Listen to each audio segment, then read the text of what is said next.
오늘 하나님께서 우리에게 주신 말씀은 마가복음 1장 1절부터 8절까지의 말씀입니다. 마가복음 1장 1절부터 8절까지의 말씀을 저 한 절씩 교독하겠습니다. 하나님의 아들 예수 그리스도의 복음의 시작이라. 선지자 이사야의 글에 보라, 내가 내 사자를 내 앞에 보내노니 그가 내 길을 준비하리라. 광야에 외치는 자의 소리가 있어 이르되 너희는 주의 길을 준비하라. 그의 오실 길을 곧게 하라. 기록된 것과 같이 세례 요한이 광야에 이르러 죄 사함을 받게 하는 회개의 세례를 전파하니 온 유대 지방과 예루살렘 사람이 다 나아가 자기 죄를 자복하고 요단강에서 그에게 세례를 받더라. 요한은 낙타 털 옷을 입고 허리에 가죽띠를 띠고 메뚜기와 석청을 먹더라. 그가 전파하여 이르되 나보다 능력 많으신 이가 내 뒤에 오시나니 나는 굽혀 그의 신발끈을 풀기도 감당하지 못하겠노라. 나는 너희에게 물로 세례를 베풀었거니와 그는 너희에게 성령으로 세례를 베푸시리라. 아멘. 아멘. 주의 길을 준비하라라는 제목으로 하나님의 말씀을 증거하겠습니다. 그 전에 장례 광고합니다. 324목장 신유진 성도님의 시아버지께서 하나님의 부르심을 받았습니다. 장례식장은 명지병원 장례식장 2호실이고요. 내일 오후 3시에 조문을 다녀오도록 하겠습니다. 관련 부서는 3교구 324목장 15 여전도회입니다. 담당 및 문의는 3교구장인 저에게 해주시면 되겠습니다. 우리 옆에 있는 분들과 한번 인사하겠습니다. 메리 크리스마스. 예수님 오셨습니다. 어떻게 크리스마스가 다가오고 있는데 크리스마스를 마음껏 만끽하고 계십니까? 오늘 우리 찬양을 통해서 캐롤 부르니까 너무 좋네요. 그렇죠? 우리 다시 한번 이렇게 인사했으면 좋겠습니다. 찾아오시는 예수님을 맞이합시다. 아멘. 여러분, 기독교를 표현하는 여러 가지 설명들이 있는데 그 중에 한 가지는 기독교는 계시의 종교입니다. 계시의 종교, 이에 반하여 자연 종교라는 것이 있는데요. 계시란 한자의 뜻과 같이 열어 보인다라는 뜻이고요. 라틴어로 레벨라티오라는 단어를 쓰는데 휘장을 열어서 보여준다라는 의미가 있습니다. 이 기독교가 계시의 종교라는 것의 중요한 의미는 뭐냐 하면 진리, 복음, 생명, 구원은 우리 인간이 스스로 깨달을 수 없다라는 사실을 인정하는 것입니다. 진리는 우리 인간이 이해할 수도 받아들일 수도 감당할 수도 없는 영역이기에 신이 찾아와서 보여주시고 깨닫게 하시고 알려주셔야지만 그 신을 만날 수 있다라는 의미가 담겨져 있습니다. 반대로 자연 종교라는 것은요, 인간의 지성과 의지, 욕구를 충족하기 위해서 자연 발생적으로 생겨난 종교를 자연 종교라고 이야기를 합니다. 그래서 자연 종교의 특징은요, 깨달음이 중요해요. 반면 계시 종교의 중요한 특징은요, 만남이 중요하고요, 바로 믿음이 중요합니다. 우리가 다 이해할 수 없는 세계가 있기 때문에 그 진리를 받아들이기 위해서 보여주시는 것을, 들려주시는 것을, 알려주시는 것을 믿는 것이 계시 종교의 중요한 요소입니다. 여러분, 예수님께서는요 2000년 전에 이 땅 가운데 찾아오셨을 뿐만 아니라 지금도 찾아오고 계십니다. 저는 이번 크리스마스가 우리에게 새롭게 찾아오시는 예수님을 만나는 복된 크리스마스가 되시길 예수님의 이름으로 축원합니다. 특별히 지금도 예수님께서 이 땅 가운데 찾아오시는데 무슬림들에게 꿈과 환상을 통해서 지금도 나타나고 있는 역사들이 벌어지고 있습니다. 여러분, 그런 얘기 들어보셨나요? 혹시 인터넷에 무슬림, 예수님 만난 무슬림들 치면요, 여러 가지 동영상들이 있고요, 수많은 간증들이 있습니다. 참으로 신기한 것이요, 선교사님이 가서 복음을 증거하기 어려운 상황, 복음이 들어가지 못하고 있는 상황 가운데 예수님께서 지금도 친히 꿈과 환상 가운데 무슬림들에게 찾아오셔서 그들에게 구원의 길을 열어주고 계신다라는 거예요. 그 꿈과 환상을 통해서 예수님을 만난 공통적인 이야기들이 있는데요. 그것은 환상 가운데 흰 옷을 입은 사람이 등장합니다. 정결한 흰 옷을 입은 사람이 등장하고요. 감히 눈을 뜰 수 없는 밝은 빛을 보게 됩니다. 여러분, 밝은 빛 가운데 예수님 만난 사람 있죠? 사도 바울. 이 사도 바울의 그 계시의 역사가 지금도 이 땅 가운데 이루어지고 있다는 것이에요. 그리고요, 그 밝은 빛 가운데 흰 옷을 입은 예수님이 오셔서 고통 중에 있는 사람들, 무슬림들을 어루만져 주시고 안아 주시는데, 거기서 놀라운 회복의 역사와 자유함을 누리는 역사가 시작이 됩니다. 더 신기한 것은요, 그 환상과 계시 가운데 치유의 역사가 일어나서 치유해 주신 예수님을 만나 교회로 돌아오는 무슬림들이 있다라는 사실이에요. 여러분, 무슬림들은요, 예수님을 믿기만 하면요, 우리처럼 은혜가 충만한 것으로 끝나는 것이 아닙니다. 그들의 공동체 가운데 추방을 당할 수도 있고요, 죽임을 당할 수도 있는데, 너무나 강력한 예수님의 임재하심을 경험하다 보니까 목숨을 바치고 교회로 들어와서 하나님을 예배하는 물결이 지금도 이루어지고 있다는 것이에요. 저는 이러한 간증을 볼 때마다 이러한 간증의 역사가 저 중동 땅 무슬림들이 사는 아시아 지역에서만 일어나는 것이 아니라 오늘 우리의 가정과 우리의 주변에도 이루어지게 주님의 이름으로 축원합니다. 여러분, 예수님의 나타나심을 제한하지 않으시기 바랍니다. 예수님께서는 오늘도 우리의 삶 가운데 꿈과 환상과 계시를 통하여서 우리에게 나타나시고 믿지 않는 가정에게 나타나실 수 있는 전능하신 하나님이라는 사실을 기억하시기 바랍니다. 그것이 하나님께서 우리에게 계시, 자신을 드러내 주시는 하나의 통로입니다. 그런데 환상과 꿈을 통해서 자신을 드러내기도 하시지만 예수님께서 더욱더 구체적으로 확실하게 우리에게 자신을 드러내 주시는 길이 있습니다. 그것은 바로 육신의 옷을 입고 오신 예수님의 이야기를 담고 있는 성경 말씀입니다.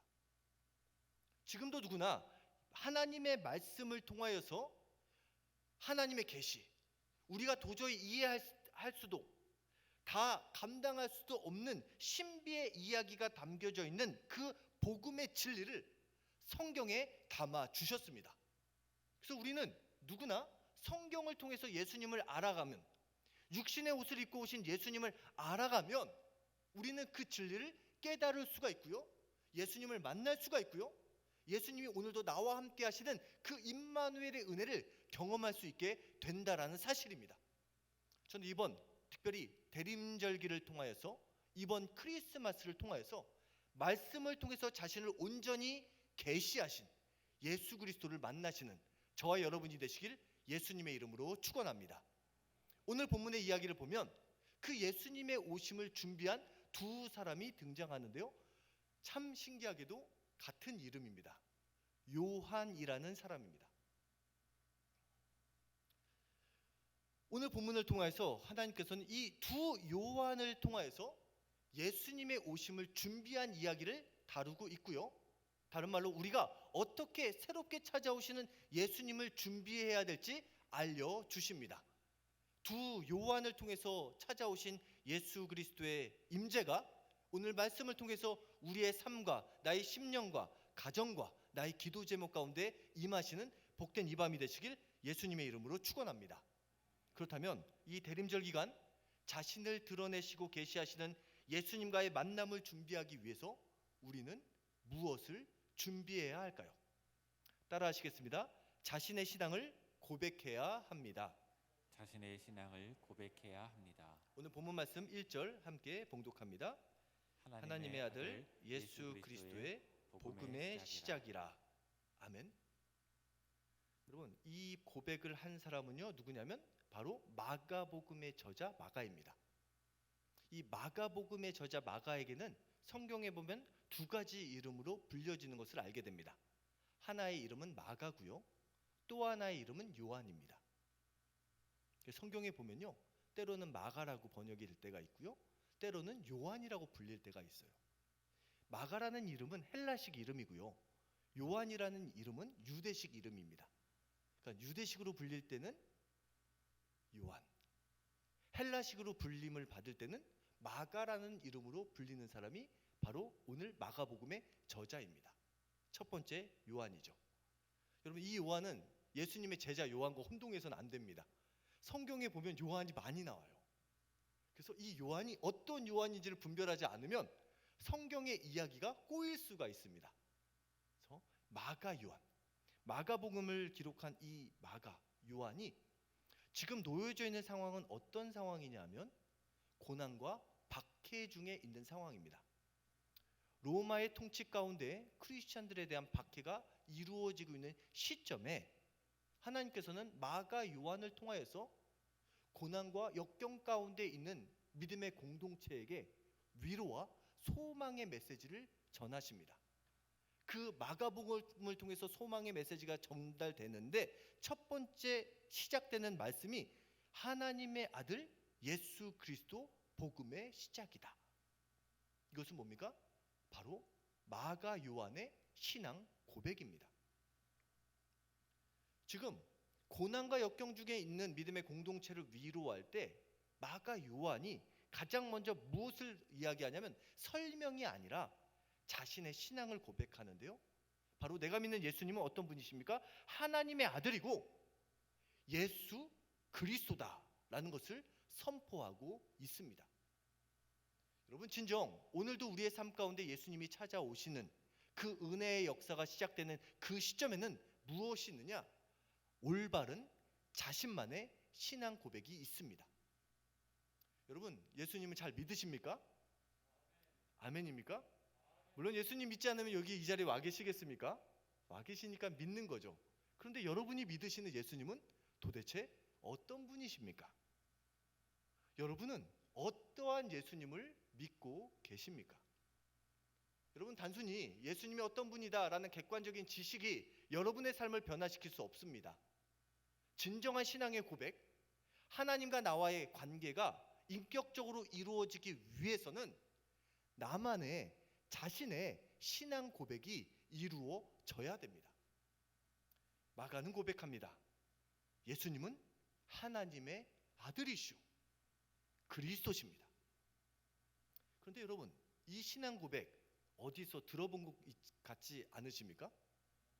어디서 들어보셨어요?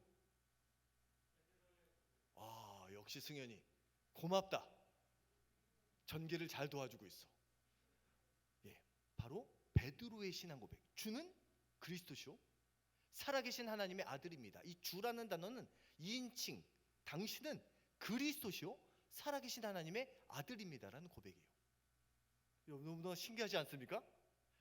자신의 신앙을 고백을 하는데 베드로의 신앙 고백과 마가의 신앙 고백이 동일합니다. 왜 그럴까? 물론 예수님을 온전히 믿는 사람은 동일한 신앙 고백을 하게 됩니다. 그런데 여기서 우리는 베드로와 마가 요한의 관계를 살펴볼 필요가 있습니다. 이 두 사람의 관계는 어떤 사이였는가? 베드로전서 5장 13절에 보면 베드로가 마가를 이렇게 표현합니다. 내 아들 마가. 내 아들 마가. 친아들은 아닙니다. 영적인 아들을 표현하는 거예요. 여러분, 신앙에 정말 중요한 것, 내에게 바른 나만의 신앙 고백을 이루기 위해서 중요한 것이 하나가 있는데 신앙의 계보를 이어가는 것, 좋은 신앙의 동역자, 좋은 신앙의 선배, 좋은 신앙의 아버지, 부모를 만나는 것이 너무나 중요하다는 거죠. 이 마가라는 사람이 처음부터 이렇게 주는 그리스도시요 하나님의 아들이요 그리스도라고 고백했던 인물이 아닙니다. 예수님을 믿었는데 이 마가는요 항상 쓰러지고 넘어지던 사람이었어요. 이 마가복음에 보면 그 예수님께서 십자가에 달려 죽으시는 그 과정 속에서 혼이불을 입고 가다가 도망가는 한 청년에 대한 이야기가 나옵니다. 물론 그 청년이 누군지에 대한 여러 가지 해석이 있지만 유력한 해석 중에 하나가 마가입니다. 예수님의 십자가 사건을 보러 따라가다가 본인도 예수님의 따르는 사람이라는 것이 발각되었을 때 입고 있었던 이불을 벗어놓고 도망갔던 그러한 사람. 여러분, 또 사도행전 13장에 보면 이 마가에 대한 이야기가 우리가 기억하는 것이 있습니다. 뭐냐면 사도 바울과 바나바가 1차 선교 여행을 떠났습니다. 누구랑 함께? 마가와 함께. 왜냐하면 이 마가는요, 바나바의 생질, 조카로 추정이 됩니다. 친척 관계였어요. 함께 데려갔는데 어떤 일이 벌어집니까? 구브로 섬에서 떠나서 이제 아시아, 터키 지역으로 올라갔을 때 중도에 하차해서 예루살렘으로 도망간 사람입니다. 마가라는 인물이 믿음이 그렇게 좋아 보이지 않아요. 십자가 앞에서 도망갔던 인물, 선교하다가 도망간 인물. 그래서 어떤 일이 벌어지냐면 이 마가를 데려가냐 놓고 가냐에 따라서 2차 선교 여행 때 바나바와 바울이 갈라지는 아픔의 이야기의 주인공이기도 합니다. 그런데 그랬던 그가 믿음의 기둥으로 세워졌어요. 물론 성경은 그 이야기에 대해서 구체적으로 얘기하지 않지만 추론해 보면요, 마가 요한에게는 믿음의 사람들이 주변에 많이 있었어요. 대표적인 인물이 바나바, 권위하고 권면하고 위로해주는 그의 삼촌이죠. 이 바나바가 끝까지 마가 요한을 격려해주고 위로해주고 지지해줍니다. 또요, 그에게는 영적인 아버지가 있었죠. 베드로. 여러분 생각해 봅시다. 베드로의 믿음 어땠습니까? 믿음이 좋아 보이지만 그는 예수님의 십자가 앞에서 3번이나 예수님을 부인했던 사람입니다. 그런데 그가 영적인 아들을 대할 때 어떻게 대하였을까?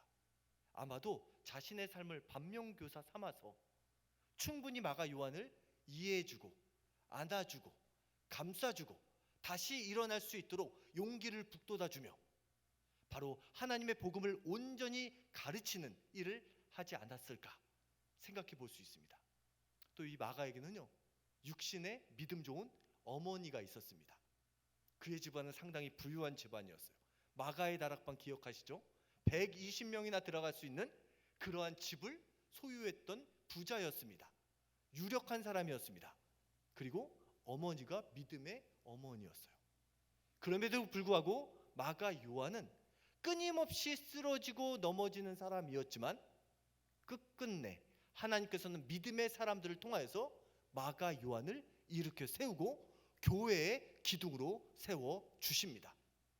오늘도 우리의 삶 가운데 예수 그리스도의 임재하심을 바랄 때 예수 그리스도께서 임하시는 그곳은 바로 나만의 신앙의 고백이 이루어지는 그곳인데요, 나만의 신앙의 고백이 이루어지는 그곳에는 좋은 믿음의 사람들이 있다라는 사실입니다.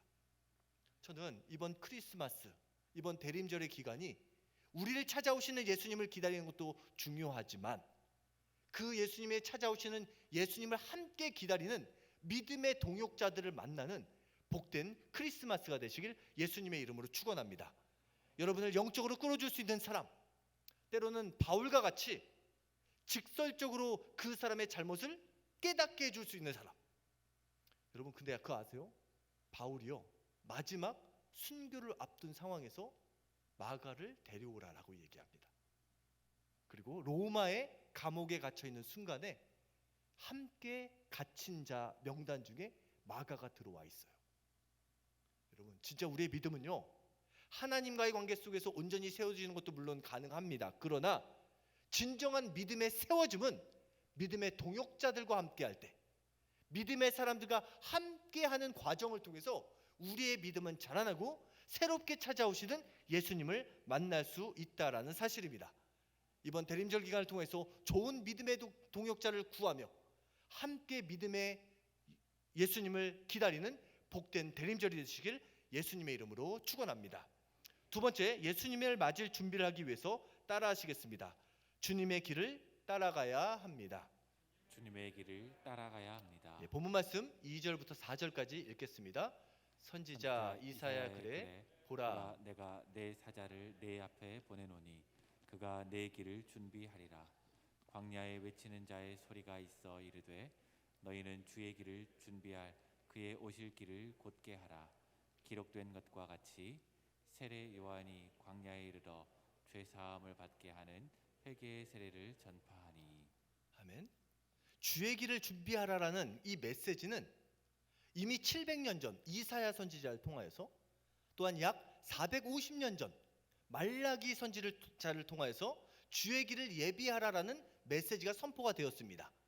주의 길을 예비할 자에 대한 이야기가 나왔는데 그 사람이 예언의 응답으로 온 사람이 바로 세례 요한입니다. 첫 번째 말한 사람 어떤 요한이요?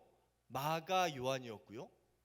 이 두 번째 예수님을 맞이할 준비를 했던 사람은 세례 요한입니다. 이 세례 요한을 통해서 두 가지 중요한 메시지를 선포하는데요. 그것은 바로 죄 사함을 받게 하는 회개의 선포였습니다. 여러분, 예수님께서 이 땅 가운데 오실 때 어떤 곳을 찾아가시는가? 바로 회개하고 천국을 기다리는 사람에게 찾아오신다는 것입니다. 여기서 회개라는 단어, 메타노이아라는 단어를 쓰는데, 메타는 위, 변화, 초월이라는 뜻을 가지고 있는 접두어고요. 노에오라는 것은 생각하다, 마음에 품다라는 의미를 담고 있어서 생각을 바꾸다, 마음을 돌이키다라는 뜻을 가지고 있습니다.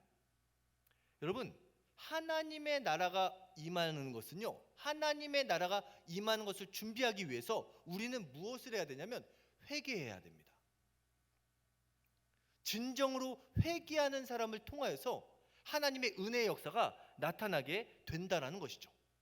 특별히 이 회개의 길, 주의 길을 예비하라고 이야기할 때 2절과 3절에 보면 계속 반복하는 단어가 있는데 길이라는 단어입니다.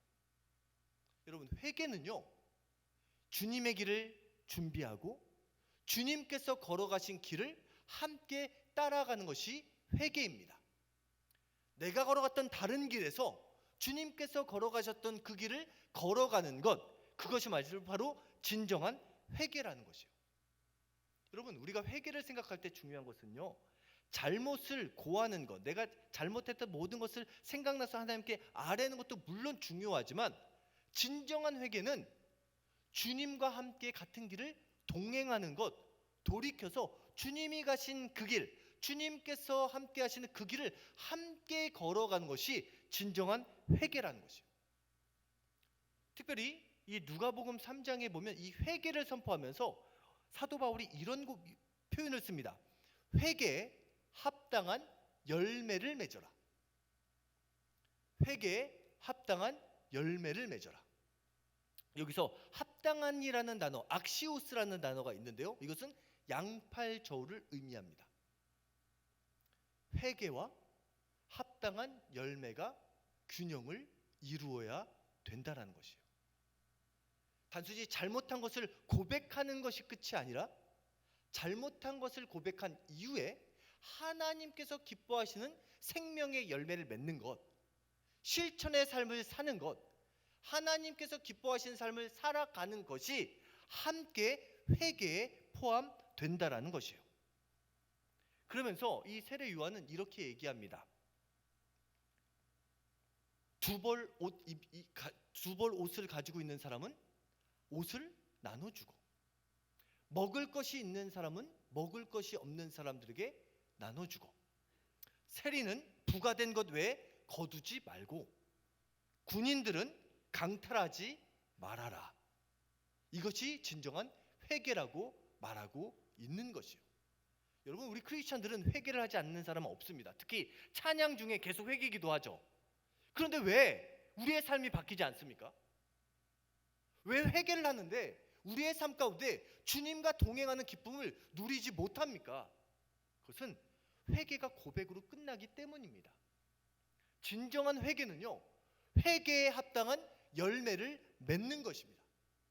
진정한 회개는 하나님께서 기뻐하시는 삶을 실천하는 것입니다. 진정한 회개는 뭐냐? 찬양 가운데 부부간의 관계 속에서 뭐라고 얘기하십니까? 서로를 대할 때 죽게 대하듯 하라. 부모와 자식 간의 관계 속에서 에베소서 5장 6장에 보면 사람과의 관계 속에서 뭐라고 얘기하냐면 죽게 대하듯 하라. 여러분, 지금 여러분의 배우자를 어떻게 대하고 계십니까? 죽게, 주님 대하듯 잘 섬기고 계십니까? 여러분, 가끔 저는 그런 생각을 합니다. 내가 성도님들 대하는 것만큼 내 아내를 대해야겠다. 여러분, 그런 생각 해본 적 없으십니까? 저는 가끔가다 이게 되게 조심스러운 데가 있어요. 부족하지만 그 목회자니까 특히 어르신들을 만나면요, 항상 상석을 준비해 주십니다. 가끔 신방을 가면요, 앉기 어려운 귀한 의자에 앉혀 주실 때가 있으세요. 이게 지금 신방을 하는 것인지 편하게 누워서 쉬어야 되는지 모른 그 집 앞에서 가장 좋은 의자에 앉혀 주실 때가 있어요. 근데 저는 그런 대접을 받을 때 문득 그런 생각합니다. 주여, 우리 권사님이 저를 대하는 이런 마음으로 가족과 이웃을 대하게 하옵소서. 승현아 고맙다. 아멘. 우리 승현이 그렇게 하자. 여러분, 회개에 합당한 열매를 맺는 것이 회개입니다. 그냥 이 자리에 앉아서 내가 지난주에 뭘 잘못했지, 하나님 용서해 주세요. 내가 부모님한테 이런 좀 내 행동이 좀 잘못됐구나, 잘못한 것을 고백하는 것이 회개의 끝이 아닙니다. 그러면 하나님께서 기뻐하시는 삶의 행동으로 부모님을 대하고, 배우자를 대하고, 자녀들을 대하고, 또 부모로서의 역할, 엄마로서의 역할, 아빠로서의 역할, 아들로서의 역할, 최선을 다해서 죽게 대하듯 하는 것, 그것이야말로 회개에 합당한 열매를 맺는 것이고, 그러한 진정한 회개 가운데 주님과 동행하는 길이 열리고 주님과 함께하는 은혜의 길이 열리게 된다는 사실입니다. 저는 이 밤이 다시 한번 우리 안에 회개에 합당한 열매가 맺혀지는, 믿음의 결단이 이루어지고 믿음의 결단대로 실천할 수 있는 믿음의 의지가 생기는 복된 이 밤이 되시길 예수님의 이름으로 축원합니다. 마지막, 예수님이 오심을 기다리기 위해서는 따라하시겠습니다. 성령님의 도우심을 구해야 합니다. 님의 도우심을 구해야 합니다. 오늘 본문 말씀 7절과 8절입니다. 그가 전파하여 이르되 나보다 능력 많으신 이가 내 뒤에 오시나니 나는 굽혀 그의 신발끈을 풀기도 감당하지 못하겠노라. 나는 너희에게 물로 세례를 베풀었거니와 그는 너희에게 성령으로 세례를 베푸시리라. 아멘. 이 세례 요한이 예수님과 자신을 비교하면서 이렇게 얘기합니다. 내가 주는 세례는 물로 주는 세례인데 예수님께서 주시는 세례는 성령으로 주는 세례다. 그리고 요한복음에서 이렇게 고백해요. 그는 흥하여야 하겠고 나는 쇠하여야 하리라. 여러분, 오늘 본문에 보면 세례를 구분하고 있습니다. 물 세례랑 성령 세례. 물론 진정한 세례, 여기서 말하는 물 세례는 예수님의 이름으로 베푸는 세례 이전의 세례를 말합니다. 유대인들이 받는 세례. 여러분, 세례는 기독교인들만 받는 것이 아닙니다. 여러 종교에서 세례를 주는 행위들이 있습니다. 그런데 진정한 세례는 예수님의 이름으로 받는 세례인데요, 진정 예수님의 이름으로 받는 세례는 물 세례랑 성령 세례랑 연결됩니다. 성경에 보면요, 예수를 주라 시인하는 것은 성령의 도우심이 없이는 불가능하다라고 이야기를 합니다. 그래서 예수님을 나의 구주로 고백하는 것 자체가 내 안에 성령이 있다라는 사실을 증거해주는 표시입니다. 그런데 성경에 보면요, 이 물세례랑 성령세례를 구분하는 이야기들이 벌어지고요, 또 요한복음 1장에 보면 뭐라고 고백하냐면 세례 요한이 이렇게 얘기합니다. 성령이 내려서 누구 위에든지 머무는 것을 보거든 그가 곧 성령으로 세례를 베푸시는 이인 줄 알아라. 그래서 예수님께서 세례 요한이 예수님께 세례를 베푸실 때 그에게 성령이 임하는 것을 보게 되고요, 이분이야말로 성령으로 세례를 주시는 분이다라는 사실을 확증하게 됩니다. 그리고 사도행전 1장 5절에 보면요, 예수님께서요 부활하시고 승천하시기 전에 뭐라고 말씀하시냐면 몇 날 못 되어서 성령으로 세례를 받을 것이라 약속하십니다. 그리고 드디어 사도행전 2장에 성령 세례, 오순절 마가의 다락방에서 성령이 폭포수와 같이 임하는 성령 세례를 받게 되죠. 그럼 여기서 질문하겠습니다. 여러분, 성령 세례는 오순절 마가의 다락방에서 끝났을까요? 아니면 지금도 이어질 수 있을까요? 확실합니까? 아멘입니까? 그렇습니다. 사도행전에 보면요, 성령 세례의 역사가 사도행전 2장 마가의 다락방에서 끝나지 않아요. 그 다음에 베드로를 통해서 사도행전 10장과 11장에 보면 이방인들, 특별히 고넬료라는 사람의 집안에 가서 복음을 전하고 세례를 줄 때 성령이 임하는 놀라운 은혜의 역사를 경험하게 됩니다. 또요, 사도행전 19장에 보면요, 사도 바울을 통해서 에베소 지역 가운데 그 이전에 이미 유대교에서 세례를 받았던 사람들이 예수님의 세례에 대해서, 성령 세례에 대해서 알지 못했어요. 그런데 세례 요한이 말한 물 세례가 바로 예수님께서 말하신 성령 세례를 포함하고 있다는 사실을 알게 된 다음에 다시 성령 세례를 받을 때 성령이 임하는 은혜를 경험하게 됩니다. 성령 세례의 역사는 사도행전 2장 예루살렘 마가의 다락방에서 끝난 것이 아니라 베드로를 통하여서 사도 바울을 통해서 계속되었고요, 지금도 예수 그리스도를 나의 구주로 고백하고 주님께서 하나님의 아들이시고 메시아라는 사실을 온전히 믿고 고백하고 시인하는 사람들, 그리고 성령님께서 예수님의 영이시라는 사실을 기억하고 간절히 구하는 사람들에게 오늘도 새로운 성령의 은혜의 역사가 이루어진다는 사실을 기억하시기 바랍니다. 여러분, 그 성령 세례가 임할 때 비로소 우리는 예수님을 온전히 만날 수 있습니다. 우리가 성경을 통해서 예수님을 알아갈 수 있는 길이 열려 있지만 성령님께서 우리 가운데 찾아오셔서 깨닫게 하시고 보여주시고 알려주실 때 비로소 예수님을 믿는 믿음의 역사가 우리의 삶 가운데 이루어지게 된다는 사실입니다. 그렇습니다. 성령님은 오늘도 우리를 찾아와서 도와주기 원하십니다. 저는 오늘 이 금요철야의 이 밤이 특별히 우리 거룩한 빛 운정교회 금요철야가 성령님의 임재하심을 사모하는 기도의 시간이 되길 주님의 이름으로 축원합니다. 여러분, 과거에 생각해 보면요, 우리 믿음의 선조들, 우리 믿음의 어르신들 생각하면요, 그때는 믿음을 아는 지식이 많지 않았어도 정말로 간절함, 뜨겁게 성령님의 도우심을 구하며 하나님의 뜻을 구했던 기도의 물결들이 있었습니다. 물론 그 물결이 사라지진 않았지만 저는 그 기도의 물결이 우리 거룩한 빛 운정교회 가운데 계속 이어지길 소망합니다.